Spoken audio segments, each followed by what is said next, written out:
On that morning, I was preoccupied with the care of the orchids in my conservatory, unaware of the circumstances that would befall me. I examined the roots of the bulbs that had been recently deposited on the ground as my hands explored the ground. As is customary, the day proceeded in a routine and tranquil manner until I experienced a severe backache.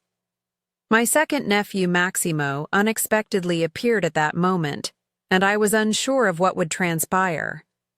The greenhouse served as my sanctuary, following Raphael's departure from our household.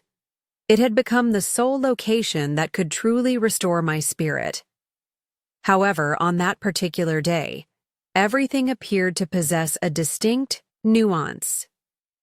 Despite being 65 years old, it was not uncommon for individuals to make comments.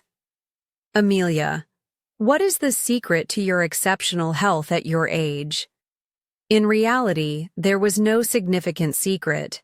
I was solely preoccupied with my personal health, maintaining the essence of feminine vitality, engaging in physical activity on a regular basis, and adhering to a balanced diet. Nevertheless, I must acknowledge that the sensation of isolation was profoundly ingrained in my being. Despite the fact that my physical attractiveness continued to draw attention, there was a vacancy within me that would not vanish. As I prepared to install one of the bulbs, I was abruptly struck by a severe backache. The intensity and surprise were so intense that all of the objects I was holding slipped from my grasp. To alleviate the distress, I attempted to calm down by briefly closing my eyes. However, this proved unsuccessful. The sensation of agony extended from my shoulder to my lower back, rendering me immobile and incapable of movement. I suddenly heard Maximo's voice without any prior notification. "Amelia, how are you doing?" Maximo, my 23-year-old nephew, possesses a visage that would be fit for a magazine cover, a muscular physique and broad shoulders. His intense eyes observed me with concern, while his brown hair shone in the sun's beams. Although he did not appear to be aware of it, he possessed an inherent attraction that captivated the attention of all. At that time, the entire energy of youth was directed toward providing me with assistance. My back was the precise location where I experienced the most severe discomfort. "There is an issue. I am unable to proceed. Are you prepared for the impending events?" Due to the rarity of this narrative, in this voyage the boundaries are obscured, emotions are interwoven, and confessions persist like silent whispers. At any given moment, an internal force may cause you to question your prior understanding. I encourage you to subscribe to my channel and activate the notifications if this is your story assignment, in order to provide me with your support. Sitting adjacent to me, Maximo leaned. He conveyed his intention to render aid. A sudden shudder that enveloped my entire being occurred when I felt the contact of his enormous palms on my shoulders. He extended an offer to administer a massage, which is typically advantageous, he added. He was unable to resist due to a lack of vitality. He was resolute in his pursuit of any method to alleviate the agony. However, the impact of his communication on me was truly unexpected. Maximo placed his palms on my back and began to apply a gentle pressure. I must confess that I had not felt this sense of connection in a long time. I passed through my tense muscles with robust fingertips that were unexpectedly soft. The sensation of agony gradually dissipated, giving way to a warm and unusual sensation that permeated my body. The loneliness that had been residing within me abruptly awoke, as if it had been asleep for an extended period. I let out an exhalation that was perhaps a bit more profound than anticipated. I attempted to say Maximo, but the syllables became lodged in my throat. I was unable to finish the assignment. He elected to maintain his silence and proceeded with the massage. The manner in which his hands caressed my back caused me to be acutely aware of each stroke. At that moment, I underwent a transformation that, in an unexpected manner, elicited both enthusiasm and dread. Maximo continued to massage my back with firmness and determination until he abruptly halted and bowed down to meet my gaze. "Amelia, the situation is grave," he stated with graveness and apprehension. "This issue cannot be resolved within the greenhouse. We will approach the fireplace to capitalize on the warmth, and I will provide you with a tub of cream to soothe your back.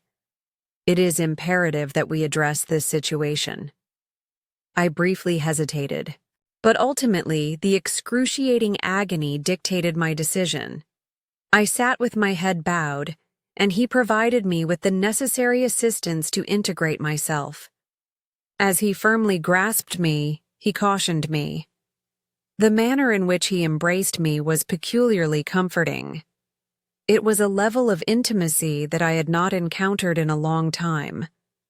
Upon entering, the room was illuminated by the golden glow of the bonfire's flame. I was immediately enveloped by a soothing sensation that alleviated some of the tension I was experiencing in my body. He promptly placed a blanket on the floor and instructed me to lie down with a hand gesture. He emphasized the significance of allowing the back to relax in a more comfortable position, his countenance betraying a serious demeanor. Despite the fact that his irises conveyed a certain degree of uncertainty, Pacinta will experience a sense of relaxation in her strained muscles with the application of a small amount of cream. Maximo was rubbing the cream between his palms to warm it, while I observed the heat of the bonfire entering my body as I lay down. I was unaware that I was suppressing a sigh when his hand caressed my shoulders, and I let it out. He assured him that he would soon feel better and that he would calm down in a tranquil voice. Not only did each touch of his hands alleviate my physical discomfort, but it also had a profound impact on me. I reawakened an internal force that I had believed to have been suppressed for an extended period of time. My thoughts became more agitated and acute as he stroked my back with his fingertips. Maximo's influence not only promoted healing, but also sparked a sense of awakening. I experienced a brief period of apprehension. Nevertheless, the agony was so intense that it was unbearable. Naturally, I consented instantaneously. Maximo gently grasped my arm and helped me stand. His warning to proceed with caution was audible as I approached. I felt a peculiar sense of protection as his powerful hands nearly enveloped me. I felt a connection with this child that I had not experienced in a long time as a result of the care he provided. The room was illuminated by the orange light of the chimney flames upon entering the home, creating a warm and inviting atmosphere. The noise of the flames and the sensation of heat that permeated the room temporarily induced a state of tranquility. Maximo promptly placed a blanket on the floor and instructed me to lie down. He expressed that you should adopt a more comfortable posture and relax your spine, maintaining a serious demeanor with occasional moments of tenderness. Furthermore, I brought a small amount of salve to alleviate the tension in your muscles. Maximo rubbed the cream between his palms to warm it while pressing it in his hand, and I felt the heat envelop my body as I lay on the bed. He astonished me by placing his hands on my shoulder, which caused my breathing to accelerate uncontrollably. He murmured in a low voice, "Relax. You will now be in a more agreeable state." Nevertheless, I perceived a transformation with each contact. The hands of that individual not only provided me with physical solace, but they also rekindled emotions that I had suppressed for an extended period. My thoughts were soothed as he gently stroked my back with his fingertips despite the fact that they were also conflicting. Maximo's execution was distinguished by its firmness and delay, which allowed him to delve deeply into the emotional and physical realms. He commented with a warmth in his tone that immediately captivated me, despite the fact that his muscles are so rigid that they do not astonish me at all. "Amelia, you are making an excessive number of assumptions regarding the domestic responsibilities and the maintenance of the greenhouse plants. It is imperative that you also bear in mind your own health." My objective was to ensure that I was comprehended. "Maximo, the conservatory is my sanctuary."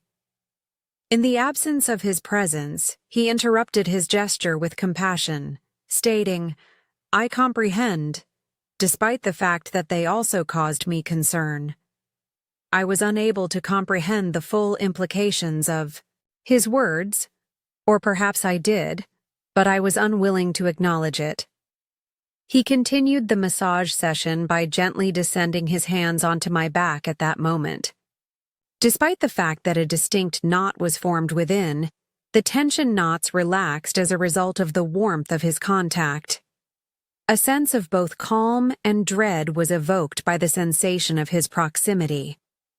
My voice was quivering as I articulated, "Maximo, you are genuinely providing invaluable assistance." "I am aware," he stated, this time with a more halted tone. "Nevertheless, all will be well. Amelia, please remain composed." It was clear that his statements exceeded mere suggestions. His proximity increased with each passing instant, much like the flames of a fire. Maximo's hands moved gingerly toward the lower portion of my back, the peculiar anxiety that began to invade me as I relaxed each muscle with his caresses. The heat moved inward with a greater intensity, in a paused but firm manner.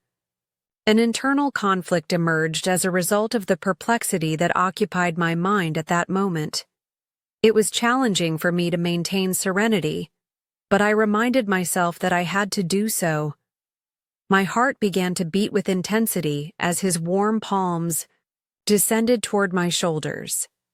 Maximo's proximity was apparent, but the constraints of time were also discernible. Suddenly a shriek reverberated within me. "Amelia, this child is your second-degree nephew. It is not advisable to engage in that behavior." The room was completely illuminated by the pleasant light emanating from the fireplace. However, the temperature gradually increased to an unbearable level. My attention was inexorably drawn to Maximo as I watched him dry his forehead of sweat. His muscular torso, which was tanned by the sun and shone in the light of the fireplace, was suddenly revealed as the edge of his shirt ascended, resembling a sculpted work of art. I find it challenging to articulate my sentiments at that time. It had been a considerable amount of time since I had experienced such a strong sense of connection with an individual. As he lowered his shirt to the ground, he admitted that the heat emanating from the fire was excessive. Despite the fact that he appeared at ease, the intensity of his gaze rendered me completely immobile. Our gazes intersected at that precise moment. He expressed with a soft yet determined voice, "Amelia, you are also beginning to feel a lot of heat. Your mood will be exacerbated if you continue to wear that clothing. Please allow me to assist you. I am unable to articulate my emotions. I experience a sensation of being unable to expel my thoughts." I contemplated resisting. Nevertheless, the room's oppressive atmosphere and the heat's intensity had an unbearable effect on my epidermis. I regained my composure. Maximo stooped down in close proximity to me and began to seek for the lower edge of my shirt. My skin was touched by his warm palms. The contact caused a chill to run down my spine, albeit it was not chilly, but rather a warm sensation. He skillfully elevated my shirt, manipulating it gently until he finally removed it and placed it aside. At that instant, the atmosphere between us became more oppressive. His eyes briefly fixed on me before he abruptly averted them. Nevertheless, it was unnecessary to examine his face in order to comprehend the emotional distress that those expressions induce within me. The name Amelia was pronounced by Maximo with a gentler and deeper tone than it had been on previous occasions. "What is your current state of health?" I responded in the affirmative, albeit with a strained tone. I was unable to conceal the emotional turmoil that consumed me. The sense of comfort that emanated from Maximo's presence completely enveloped me, not only due to the temperature. "Come closer," he said while extending his hand. "I suggest that we rest on the sofa. You appear to be uneasy." In this location, I grasped his palm. I felt an intense current that had not been felt in a long time when our fingertips came into contact. I was securely held by his strong arms as he helped me to stand. Maximo's inherent protection was perceived as so evident and spontaneous that my inner concerns began to subside for a brief period. He assisted me in gingerly settling down upon my arrival at the sofa. He promptly occupied the seat adjacent to me, but he ensured that there was sufficient space between us. Nevertheless, the room was still tense. There was an unspoken truth between us that was so intricate, it may have been impossible to articulate. I endeavored to maintain my composure amid the intensity of his gaze, as I endeavored to regulate the internal unease I experienced. Nevertheless, it was apparent that an awareness of the intensity of our emotions was nearly inevitable on this evening. The silence between us intensified as we regained our composure, accompanied by the crackle of the bonfire. The intensity of my heartbeat was so intense that it was nearly audible in my thorax. Maximo's presence by my side had an effect on me, even in the manner of his respiration. Simultaneously experiencing anxiety and tranquility, when I was in close proximity to him, this was my experience. I momentarily directed my gaze, and for a brief period our gazes aligned. Something was perceived in his countenance, possibly a genuine interest, or something more enigmatic. It was unavoidable to overlook the gaze in his eyes, which was both tranquil and energetic in the presence of such closeness. He experienced the sensation that time had halted at that precise moment. Maximo gradually extended his hand in my direction. I felt a shudder as his fingertips touched mine. In spite of his mutism, the silence was replete with significance. He fixed his eyes on my lips for a brief period, and at that exact instant, everything took an unexpected turn. He gradually began to lean toward me. His respiration enveloped me with a warm sensation in the skin, as he was in close proximity. The voices within me abruptly ceased. There was no notion of goodness or malice. At that time, I only noticed Maximo's gaze and his proximity to me. I made the decision to close my eyes and approached him in a subtle manner. The sensation was as though time had halted as we pressed our lips together. Initially, the contact was delicate and inquisitive. However, it rapidly evolved into a more intense and potent sensation. The warmth he radiated, his breath, and the sensation of his lips created the illusion of being detached from reality. It appeared that the emotions of fear, loneliness, and yearning that he harbored within me were somehow connected to his. At that instant, the gesture was not restricted to a simple kiss.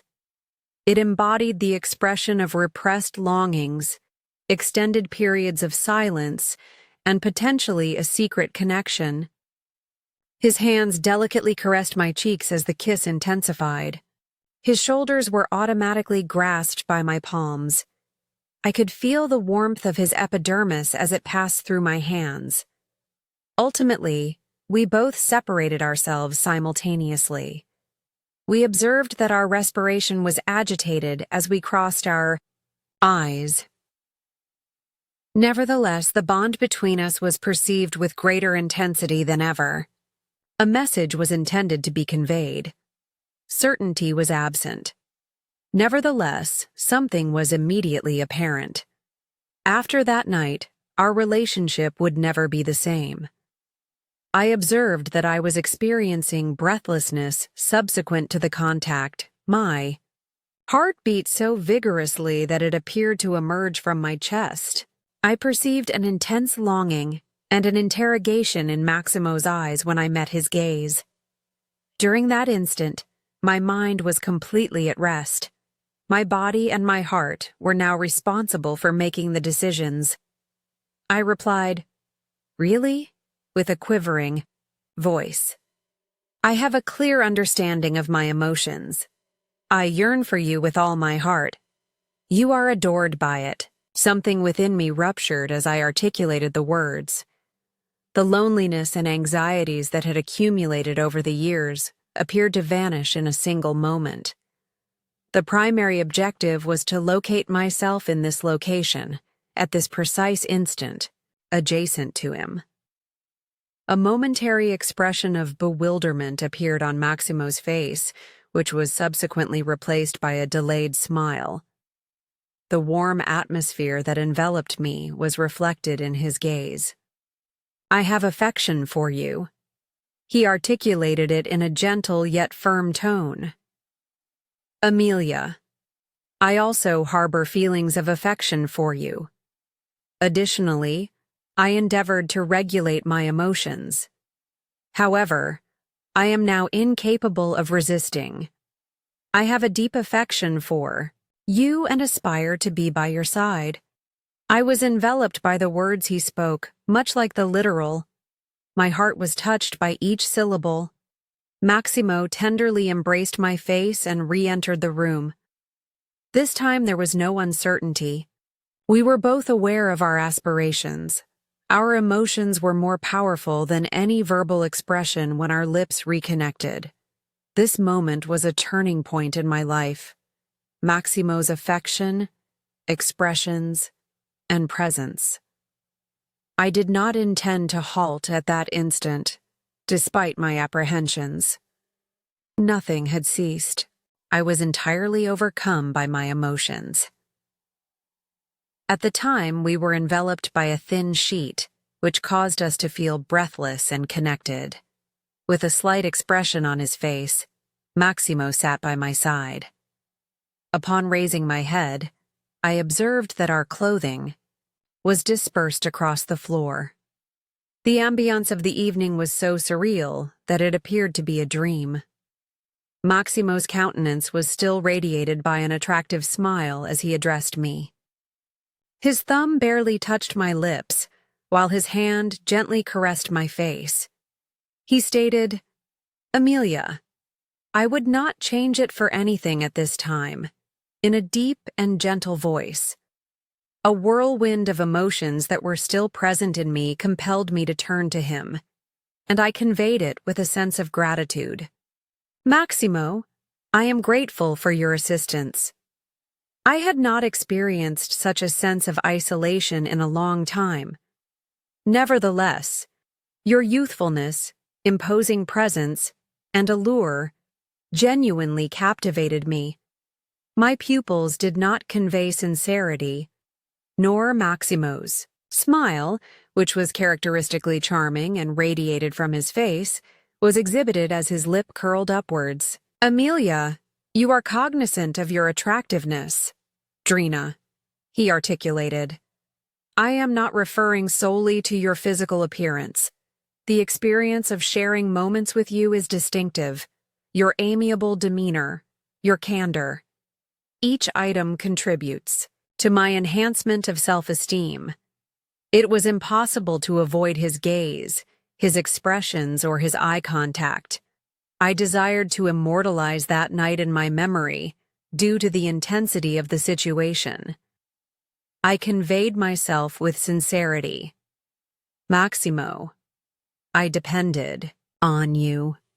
There was nothing else I desired more than to have you by my side. As Maximo's fingertips caressed the edge of the sheets, a gentle smile appeared on his face.